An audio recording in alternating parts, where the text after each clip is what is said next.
What's up mga katoto? Today, January 27, 2023. Nandito ngayon tayo sa Cloverleaf Mall sa may Balintawak na may gaganapin concert dito ni Shanty Dope kasama si Yuri Dope saka si Hero.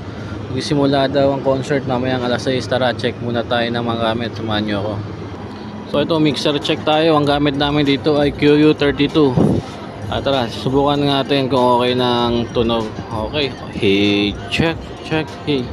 So ito naman, DMX check tayo. Check natin ng ating mga ilaw. Bale, ang gamit kong DMX dito ay Code Mini. So tara, angat-angat natin isa yung mga kulay kung okay. And ayan, okay naman. Meron tayong naka-setup dyan na apat sa stage na moving heads beam 260. And meron din tayong nakasabit sa taas sa trusses na apat na moving heads na aero lights din. Parehas lang. Check. So ito nga, bisi-bisihan muna tayo. Okay. Ayos na ayos na mga ilaw natin mga katoto. Okay na.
Di ko maiwasan tumingin sa iyong liwanag. Yan lang naman Sa'yo ako'y nagdamasakan kung kinakailangan.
Kasama kita, dami nila'y sinasabi, pero pagkatiwala ka sa akin, kasi kahit na ako sa dati, kung ikaw lang kasama ko lagi. Pagkakit kita, di ko kaya gawin kung kakakilan dito sa bali. Kahit na ako mapagod na di ko mapawi kapag agad mo ko sa labi. Pag ikaw nakakito, di masabi sa akin mo, ay siya na kasi sa tao, kasi sa lupa ka manapin ang ko. Nagbibago ng kasapan,